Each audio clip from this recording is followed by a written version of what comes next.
Audio Jungle.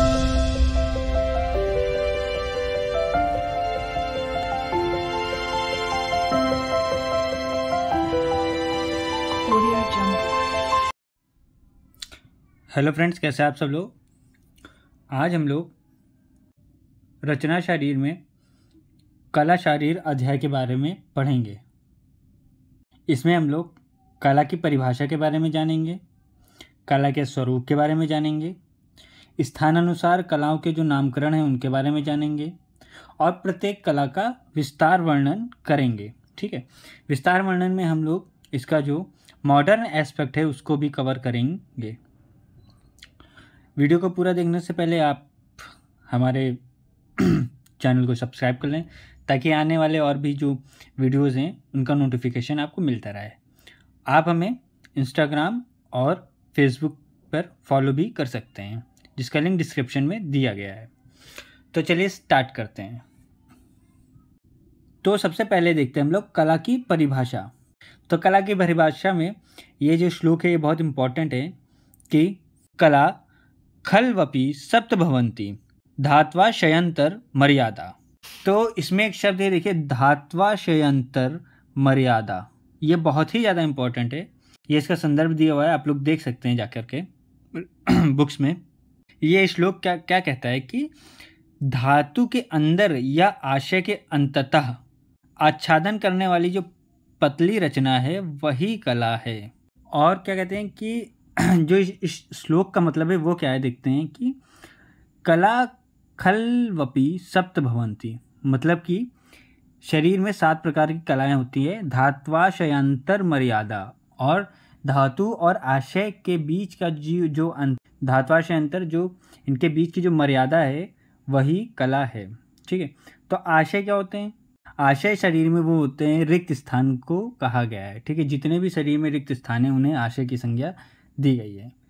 शरीर में 7 प्रकार की धातुएं होती हैं और उन्हीं से आशय बनते हैं। तो नीचे इसी के बारे में दिया गया कि धातु के अंदर या आशय के अंततः आच्छादन करने वाली जो पतली रचना है वही कला है, मतलब कि धातु के अंदर। ठीक है, मान लीजिए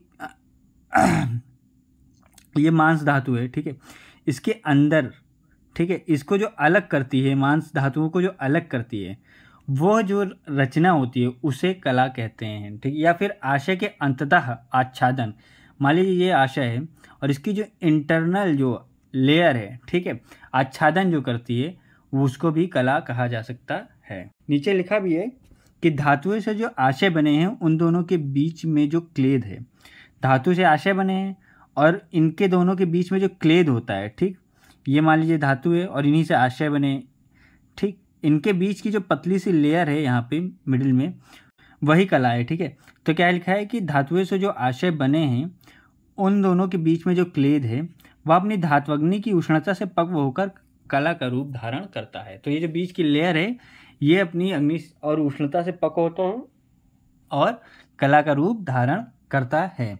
और इसकी उपमा भी क्या दी गई है, आप लोग देख सकते हैं कि काष्ठ को काटने से जैसे उसमें से सार भाग निकलता है वैसे ही यह धातुओं का रस है, इसे कला कहते हैं। जो धातुओं का रस होता है उसे कला बताया गया है।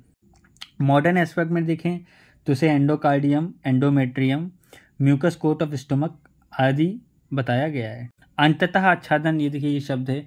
अंततः आच्छादन का मतलब ये हो सकता है, ये कह सकते हैं जो इनर या इंटरनल कवरिंग होती है उसे बताया गया है। ठीक है, तो ये आप लोग देख सकते हैं। इसमें ये श्लोक इम्पॉर्टेंट है, कला खल्वपि सप्तभवन्ति धात्वाशयंतर मर्यादा, मतलब कलाएं 7 प्रकार की होती हैं और धातुओं और आशय की जो मर्यादा है वही कला होती है।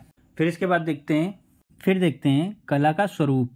तो ये श्लोक दिया हुआ है, देखते हैं कि यथा ही सारा काष्ठेषु छिद्यमानेषु दृश्यते यथा ही धातु मांसेषु छिद्यमानेषु दृश्यते स्नायुभिश्च प्रतिच्छानान् संतताश्च जरायुणा श्लेष्मणा वेष्टिस्थानश्चापि कलाभांगास्तु तान्विदः।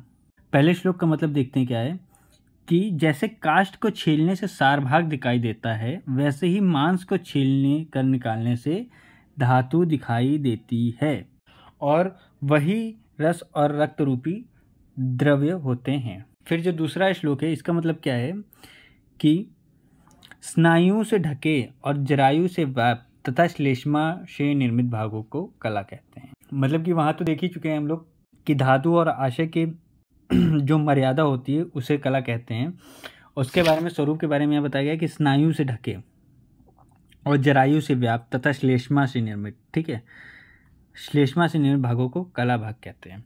अगर इसे मॉडर्न एस्पेक्ट में देखा जाए तो ये क्या हो सकता है, स्नायु को यहाँ पे हम लोग जो तंतु होते हैं, फाइब्रस मेम्ब्रेन होती है, वो ले सकते हैं। और जरायु मतलब झिल्ली नुमा जो स्ट्रक्चर होता है, ठीक है, जैसे सेरस मेम्ब्रेन हो गया, तथा श्लेष्मा से यहाँ से हम लोग म्यूकस मेम्ब्रेन को ले सकते हैं। तो इनसे जो निर्मित भाग होते हैं उन्हें कला भाग कहते हैं। तो कह सकते हैं कि स्नायु से ढके, स्नायु हो गए हमारे फाइब्रस मेम्ब्रेन, तथा जरायु से व्याप्त मतलब कि सेरस मेम्ब्रेन से व्याप्त और श्लेष्मा से निर्मित मतलब म्यूकस मेम्ब्रेन से निर्मित जो भी भाग होते हैं शरीर में उन्हें कला कहते हैं। आचार्य गणनाथ सेन के अनुसार उन्होंने बताया है कि पतले रेशमी वस्त्र के समान भिन्न भिन्न प्रकार की रचना वाली और सभी आशयों के अंतर तथा बाहर से ढकने वाली झिल्ली है, उन्हें कला कहते हैं। जितने भी आशय हैं उनके अंदर तथा बाहर से जो भी ढकने वाली झिल्ली है उसे कला कहते हैं। ठीक, और कैसी होती है ये? पतले रेशमी वस्त्र के समान भिन्न भिन्न प्रकार की रचना वाली होती है। ठीक है, तो ये हो गया कला का स्वरूप। फिर देखते हैं इसके बाद कलाओं के नाम और उनको याद करने का जो शॉर्ट फॉर्म है वो ट्रिक, उसका निमोनिक के बारे में देखते हैं। बहुत ही ज़्यादा इजी है, आपको तुरंत याद हो जाएगा। मैं आपको यहीं पे याद करा देता हूँ। तो इसके जो याद करने के जो निमोनिक है वो है मर्मेश पुपेशु। हमारे शरीर में 7 धातुएं होती हैं, तो उसी के हिसाब से देखते हैं कि मर्मेश पुपेशु, ठीक है, ये निमोनिक है। तो माँ से हो जाएगा मांसधरा कला, रा से हो जाएगा रक्तधरा कला, मे से हो जाएगा मेदोधरा कला, शा से हो जाएगा श्लेष्मधरा कला, पू से हो जाएगा पुरीषधरा कला, पी से हो जाएगा पित्तधरा कला और शु से हो जाएगा शुक्रधरा कला। मर्मेश पुपीशु, ठीक है। अगर ये आप निमोनिक याद कर लेते हैं तो आपको सारी कलाएं सीरियल वाइज याद हो जाएंगी। सबसे पहले जो कला आती है वो होती है मांसधरा कला, जिसका निमोनिक है माँ। फिर रा से होती है रक्तधरा कला, मे से होती है मेदोधरा कला, शा से होती है श्लेष्मधरा कला, पू से होती है पुरीषधरा कला, पी से होती है पित्तधरा कला और शु से होती है शुक्रधरा कला। तो मर्मेश पुपीशु ये निमोनिक है। ये आप याद कर लेंगे तो आपकी सभी कलाओं के नाम सीरियल वाइज याद हो जाएंगे। और एक बात याद करने की है कि आचार्य चरक ने कलाओं का वर्णन नहीं किया है, कलाओं के बारे में नहीं बताया। आचार्य सुश्रुत ने शारीर स्थान में कलाओं का वर्णन किया है। तो ये हो गई शॉर्ट ट्रिक, आप लोग आसानी से सभी कलाओं के नाम याद कर सकते हैं। फिर देखते हैं स्थान एवं कार्य अनुसार जो कलाएं हैं उनका नामकरण। तो इसमें जो कलाएं, 4 कलाओं के नाम दिए हुए हैं, ये देखिए, और इनको मॉडर्न जो कोरिलेट किया गया है, जिन ऑर्गन से, जिन पार्ट से कोरिलेट किया गया है उसके नाम दिए हुए हैं। यहाँ पे मैं सिर्फ नाम बताऊंगा, और जब हम लोग पर्टिकुलर कला के बारे में पढ़ेंगे तो उससे जो कोरिलेशन होता है, क्या कोरिलेशन है, उसके बारे में डिस्कस करूँगा। तो सबसे पहले आती है मांसधरा कला। मॉडर्न में ये डीप फेसिया या इंटरमस्कुलर सेप्टा से इसको रिलेट किया गया है। दूसरे नंबर पे आती है रक्तधरा कला। इसको endothelial lining of blood vessel या फिर sinus in the liver and spleen से कोरिलेट किया गया है। ठीक। तीसरी आती है मेदोधरा कला। तो मेदोधरा कला हो गई हमारा ओमेंटम, ग्रेसर और लेसर ओमेंटम जो स्टमक के आसपास होता है, और दूसरा होता है मिजेंट्री फोल ऑफ पेरिटोनियम। चौथा है हमारा श्लेष्मधरा कला।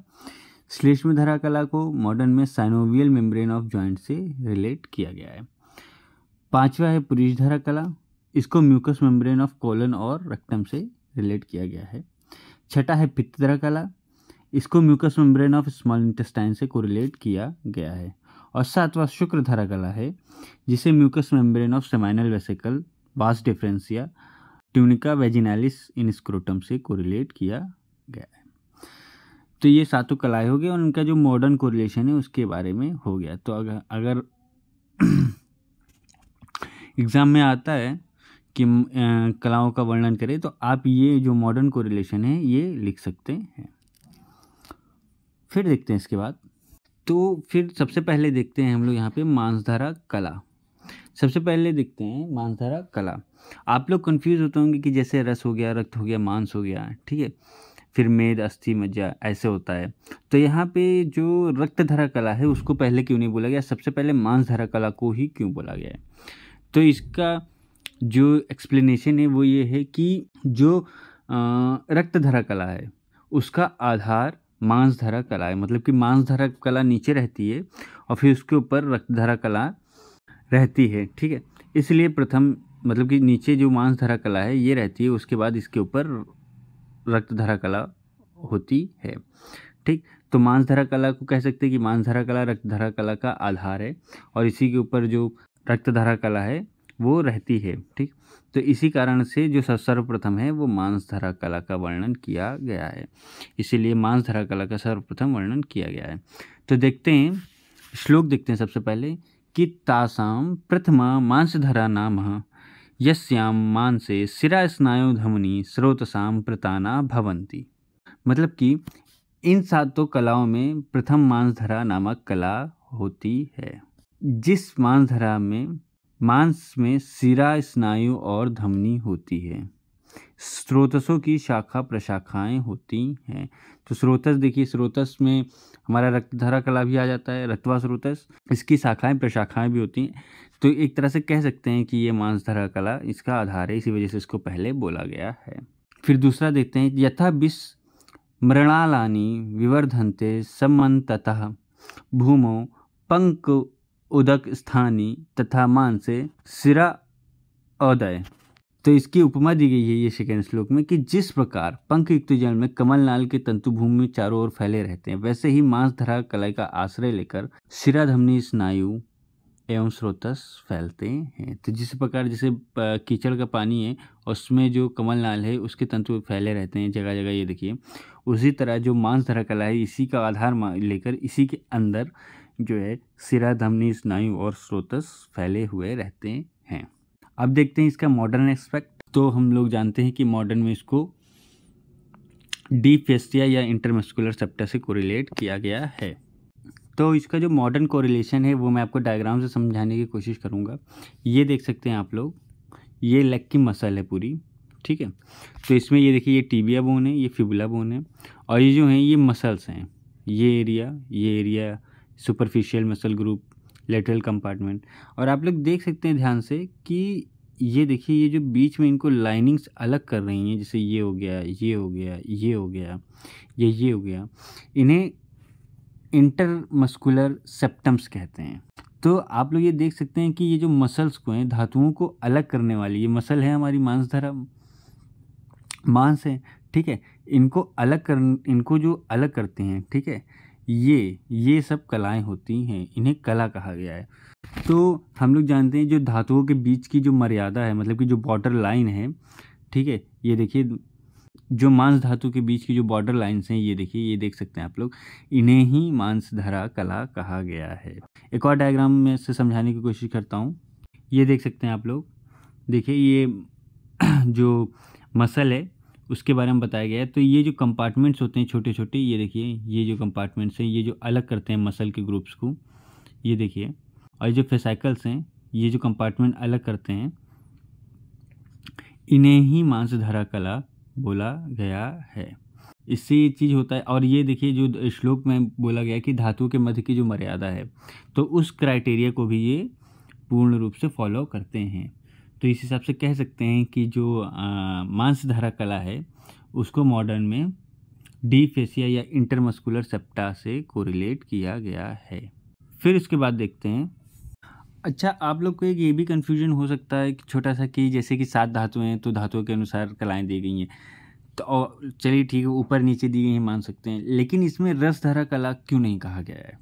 तो इसमें जो रसधारा कला है उसको इस वजह से नहीं कहा गया कि रसधारा कला का जो स्वरूप है उसका अंतर्भाव पुरीश धारा में हो जाता है, ठीक। मतलब कि जो उसके जो क्राइटेरिया है, उसका जो वर्किंग है वो पुरीश धारा कला के अंतर्गत आ जाता है। जैसे पुरीश धारा कला में पुरीश में रस का भाग अलग होता है और पुरीश भाग अलग हो जाता है। तो ये कह सकते हैं कि जो प्रथम रसधारा कला का स्वरूप है उसको क्यों नहीं कोरिलेट किया, उसको क्यों नहीं बताया गया, कि उसका वर्णन क्यों नहीं है। तो उसका जो अंतर्भाव है, रसधारा कला का जो अंतर्भाव है वो पुरुष धारा कला में हो जाता है। इसी कारण से रसधारा कला का वर्णन नहीं हुआ है। और रसधारा कला का वर्णन नहीं हुआ है, और फिर सबसे पहले मांसधारा कला का हुआ है, रक्तधारा कला का नहीं हुआ, क्योंकि रक्तधारा कला जो है उसका आधार मांसधारा कला है। मांसधारा के कला के अंदर जो सिरा, धमनी और अन्य स्रोतस हैं वो ट्रैवल करते हैं, तो इसी कारण से सबसे पहले मांसधारा कला का वर्णन किया गया है। फिर उसके बाद देखते हैं रक्तधारा कला। तो इसका श्लोक देते हैं कि द्वितीय रक्तधारा नामः मांसस्य आभ्यन्तरतः तस्यां शोणितं विशेषतश्च शिरायु यकृत्प्लीहोश्च भवति। वृक्षादथ अभिप्रहातात् क्षीर्णः क्षीरम् आस्त्रवेत् मांसान्देवं छतात् क्षिप्रं शोणितं संप्रसिंच्यते। मतलब पहले वाला लाइन कह देते हैं, द्वितीय रक्तधारा नामा मांसस्य अभ्यंतरतः, मतलब कि दूसरी जो होती है वह रक्तधारा कला है तथा यह मांस के भीतर होती है। तस्याम शोणितम विशेष तस्य शिरायु यकृत प्लीहोश्च भवति। मतलब कि इसमें विशेषता शिराओं में और यकृत तथा प्लीहा में रक्त होता है। और इसकी उपमा दी गई है कि वृक्षाद तथा अभिप्रहातात् क्षीर्णः क्षीरम आस्त्रवेत मांसादेवम छता क्षिप्रम शोणितम संप्रसिच्यते। मतलब जैसे दूध के वृक्ष को प्रहार करने से दूध निकलता है, वैसे ही मांस पर छत करने से या फिर किसी प्रकार का चोट लगने से तुरंत रक्त निकलता है। ठीक, तो यहाँ पे फिर से जो मांसधारा कला है उसके प्रथम वर्णन के बारे में एक्सप्लेनेशन मिलती है कि मांसधारा कला के अंदर जो है ये रक्तधारा कलाएं जो रहती हैं। ठीक है, और जब मांस पे कट लगता है तो रक्तधारा कलाओं के द्वारा रक्त निकलता है। अब मॉडर्न को रिलेशन में देखा जाए तो इसको जो है यकृत प्लीहा से कहा गया है। ठीक, यकृत प्लीहा, लीवर और स्प्लीन। तो वहाँ से क्यों कहा गया? क्योंकि यकृत प्लीहा और जो रक्तवाह स्रोतस हैं, ठीक है, इन तीन स्थानों में रक्त को बनाने वाले तत्व रहते हैं जिनसे रक्त बनकर मांस के भीतर वहन करने लगता है। ठीक, डायग्राम के थ्रू देखते हैं हम लोग कि ये जो ब्लड वेसल्स हैं, जो मॉडर्न कोरिलेशन में दिया गया है कि endothelial lining of blood vessel and sinuses in liver and spleen. तो जो स्रोतस हैं जहाँ से ब्लड ट्रैवल होता है, आर्टरीज और वेन के थ्रू ही ब्लड ट्रैवल होता है, उसकी जो एंडोथेलियल सेल है, मतलब कि जो इंटरनल जो लेयर है, जो सबसे इंटरनल लेयर है, ये देख सकते हैं आप लोग आर्टरी और वेन में, इसे ही रक्तधारा कला माना गया है। ठीक, और ये धातुओं की जो मर्यादा है, धातुओं की जो मर्यादा मतलब जो बॉर्डर लाइन है, ठीक है, जहाँ से धातु अलग होते हैं एक दूसरे से, उसको जो है ये उस कंडीशन को भी सेटिस्फाई करती हैं, क्योंकि इसके इस तरफ दूसरा धातु है और इसके अंदर से रक्त धातु, रस धातु आदि धातु ट्रैवल करते हैं। तो इस तरह ये जो लाइनिंग है, ये जो बॉर्डर लाइन है, इसको हम लोग रक्तधारा कला मान सकते हैं। मॉडर्न में इसको एंडोथेलियल सेल या endothelial lining of blood vessel कह सकते हैं। इसी प्रकार लिवर और स्प्लीन में भी जो साइनसेस होते हैं, ठीक है, जो सप्लाई होती है, उसमें भी एंडोथेलियल सेल्स या इंटरनल सेल्स होते हैं, उन्हें भी रक्तधारा कला से कोरिलेट किया गया है। फिर देखते हैं तृतीय मेदोधरा कला। तो श्लोक देते हैं, तृतीय मेदोधरा नाम मेदो ही सर्वभूता नाम उदरस्थ मण्व अस्थिषु च महत्सु च मज्जा भवति। मतलब तीसरी मेदोधरा कला मेदोधरा नामक कला है। मेद सभी प्राणियों के उदर में तथा छोटी अस्थियों में होता है। उदर का मतलब एब्डोमिनल एरिया। बड़ी अस्थियों में मज्जा होती है। तो ये जो ऊपर की लाइन है इसका मीनिंग ये हो गया।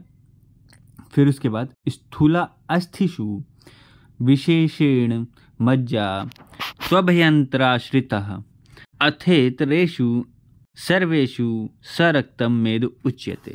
मतलब कि विशेषकर जो बड़ी अस्थियां हैं उनके मध्य का आश्रय करके मज्जा रहती है। मतलब बोन मैरो, जो जितनी भी लॉन्ग बोन्स हैं वहाँ पे जो उनके मध्य में है बोन मैरो रहती है। और सब छोटी अस्थियों में जो मेद होता है वह सरक्त मेद कहलाता है। सरक्त मेद मतलब कि उसमें रक्त भी रहता है। और शुद्ध मांस का जो स्नेह है वह वसा कहलाता है। ये जो है ये लास्ट लाइन की मीनिंग हो गई। मतलब शुद्ध मांसस्य या स्नेह सा वसा परिकीर्तिता, मतलब शुद्ध मांस का जो स्नेह है वह वसा कहलाता है।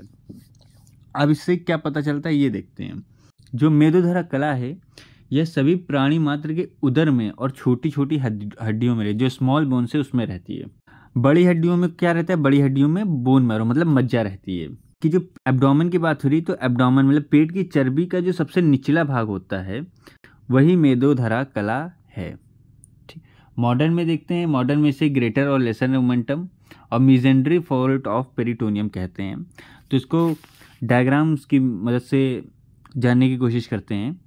ये देखिए, ये आप लोग देख रहे हैं, ये वाला जो एरिया है, ये जो फैटी एरिया है, ठीक है, ये एब्डोमेन के ऊपर वाला है, ये हो गया हमारा ग्रेटर ओमेंटम।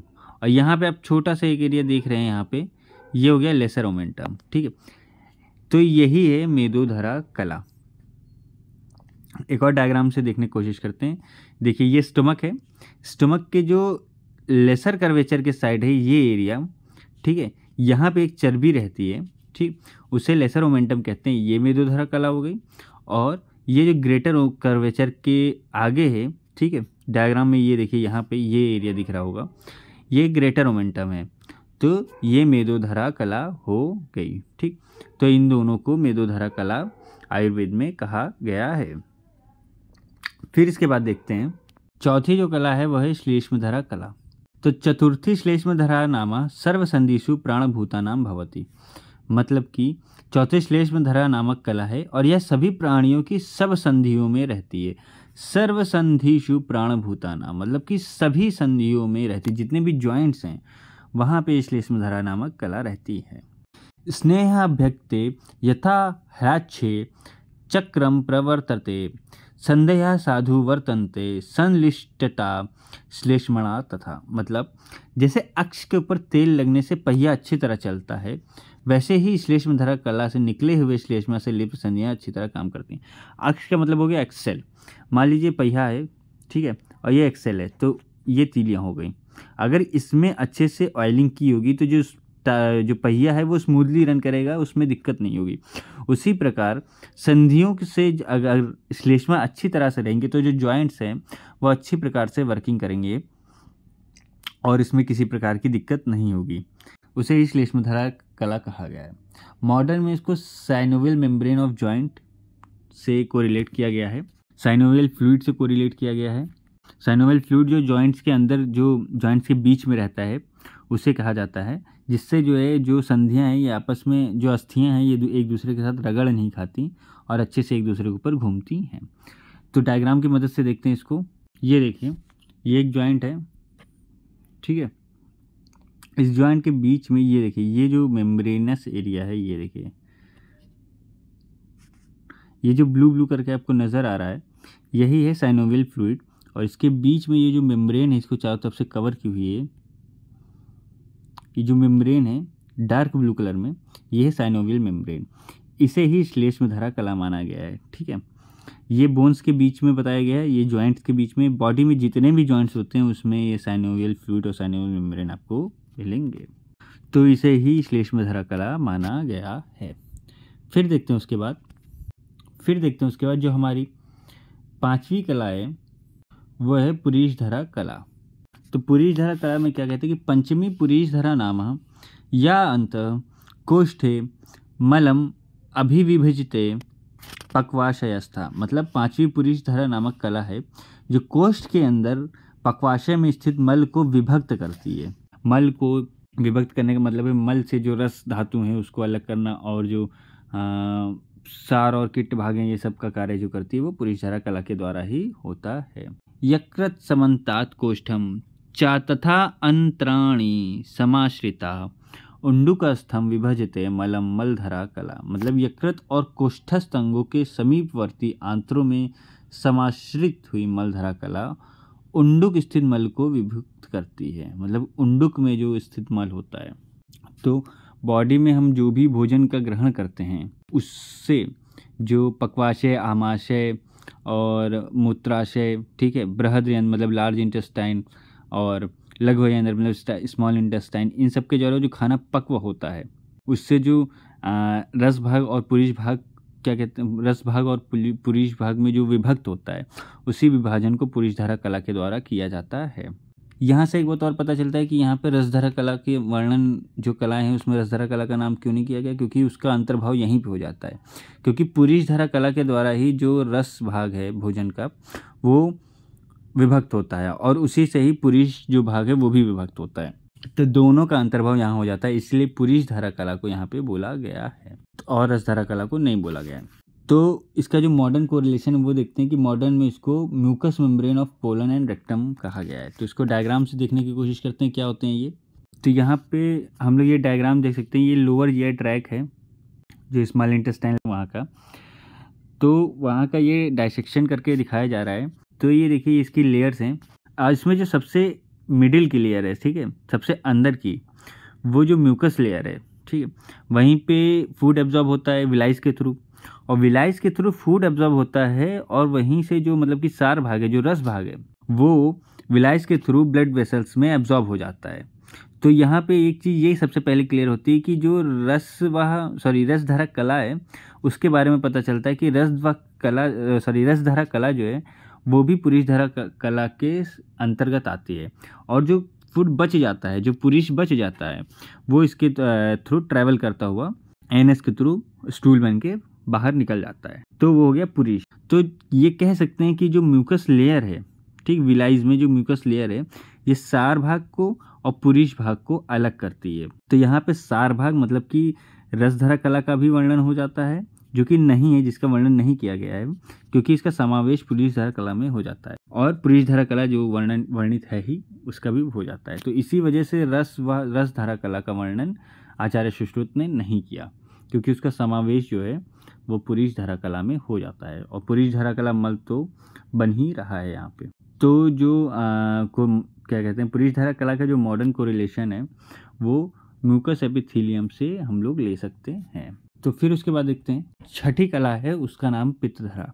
तो षष्ठी पित्तधरा नाम यह चतुर्विधम अन्नपान आमाशयत प्रच्युतम पक्वाशयो उपस्थितम धारयति, मतलब कि छठी पित्तधरा नामक कला है, यह आमाशय से निकलकर पक्वाशय की ओर जाने के लिए आए हुए उपभुक्त चारों प्रकार के अन्नपान को धारण करती है।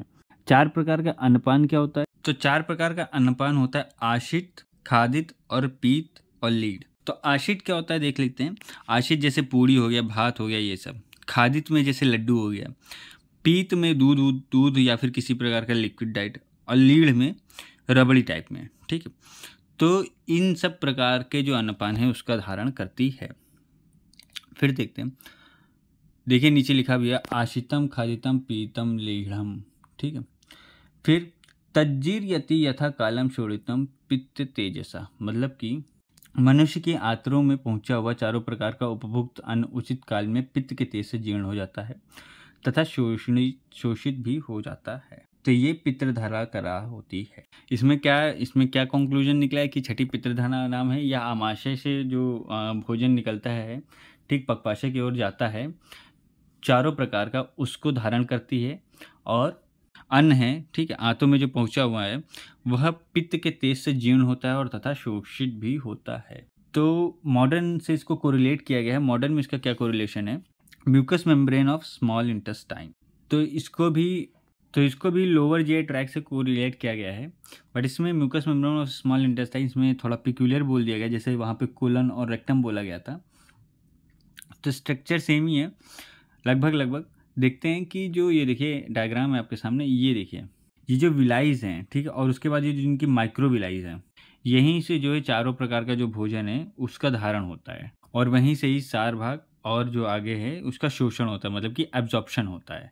तो इसी एरिया में उसका एब्जॉर्प्शन होता है, और ये जो लेयर है, ठीक है, विलाई है, इनके ऊपर म्यूकस लेयर होती है, ठीक, म्यूकस लेयर होती है। तो वही जो म्यूकस लेयर है उसे ही पित्तधरा कला माना गया है। स्मॉल इंटेस्टाइन की म्यूकस लेयर को पित्तधरा कला माना गया है। वो भोजन का शोषण करती है, मतलब कि जो फूड है उसका एब्जॉर्प्शन करती है।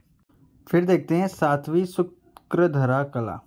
तो श्लोक देखते हैं, सप्तमी शुक्रधरा नाम या सर्व प्राणिनाम सर्व शरीर व्यापिनी यथा पयसि सर्पिस्तु गुडश्च इक्षुरसे शरीरेषु तथा शुक्रम नरणाम विद्यात भिषग्वरा।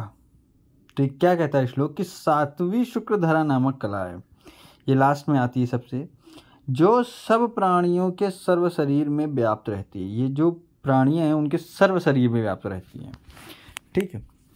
जैसे दूध में घी एवं ईख मतलब गन्ने में गुण व्याप्त होता है, वैसे ही मनुष्य के शरीर में शुक्र व्याप्त रहता है। जिस प्रकार सर्व शरीर में, जैसे सर्व दूध में, पूरे दूध में घी रहता है, ईख में, पूरी ईख के गन्ने में गुड़ रहता है, उसी प्रकार सभी प्राणियों के शरीर में, सर्व शरीर में शुक्र व्याप्त रहता है। और इस शुक्र को जो धारण करती है वह है शुक्रधरा कला।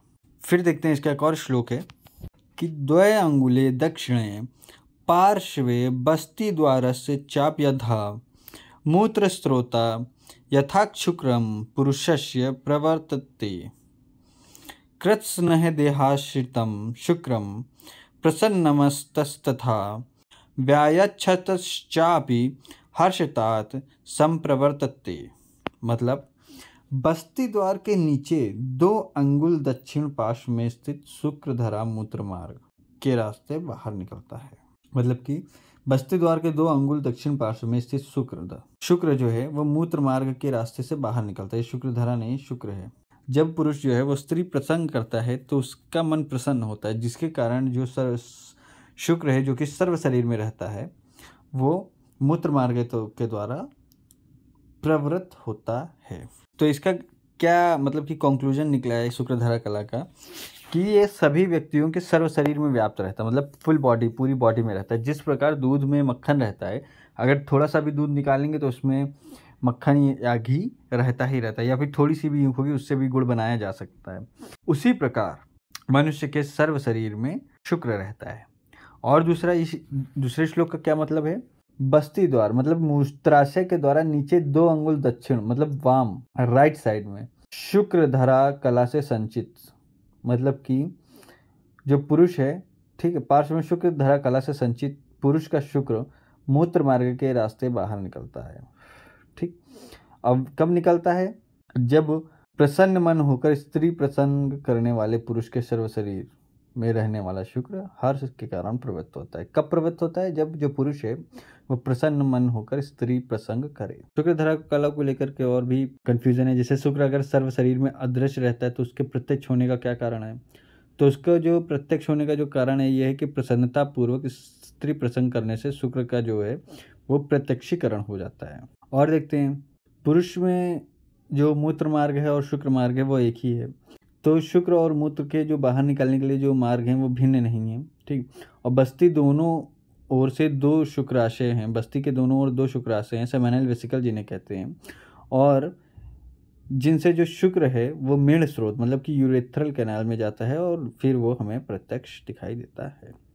मॉडर्न में इसको कोरिलेट किया गया है seminal mucous membrane of seminal vesicle या फिर वास डिफरेंस या ट्यूनिका वेजिनालिस, मतलब कि जो शुक्र का जो ट्रैवल करने का जो मार्ग है, शुक्र का जो ट्रैवल करने का मार्ग है उससे किया गया है। डायग्राम में देखते हैं, ये देखते हैं डायग्राम में, ये जो वास डिफरेंस है यहाँ पे शुक्र बनता है सेमाइनल, फिर इसके बाद हेड ऑफ एपिडाइडमिस से होता हुआ टेल ऑफ एपिडाइडमिस, फिर वास डिफरेंस से होते हुए सेमाइनल वेसिकल के थ्रू वो प्रत्यक्ष रूप से दिखाई देता है।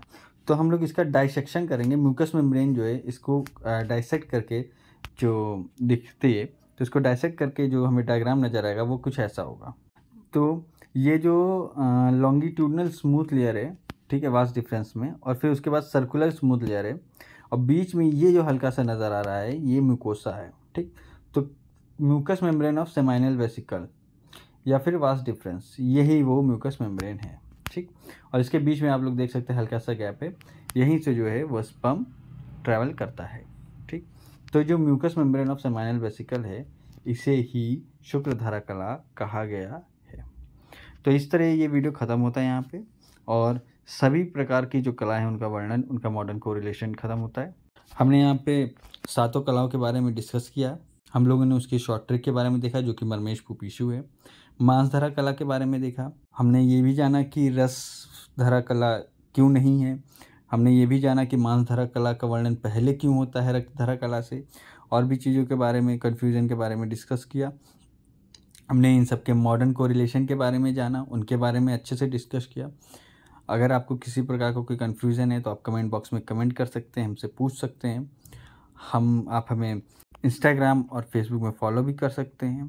और अगर आपको वीडियो पसंद आई हो तो प्लीज़ वीडियो को लाइक करें, चैनल को सब्सक्राइब करें, ज़्यादा से ज़्यादा लोगों में शेयर करें।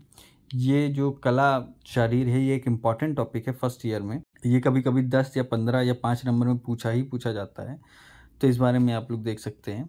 ठीक है, thank you so much for watching. Audio Jungle.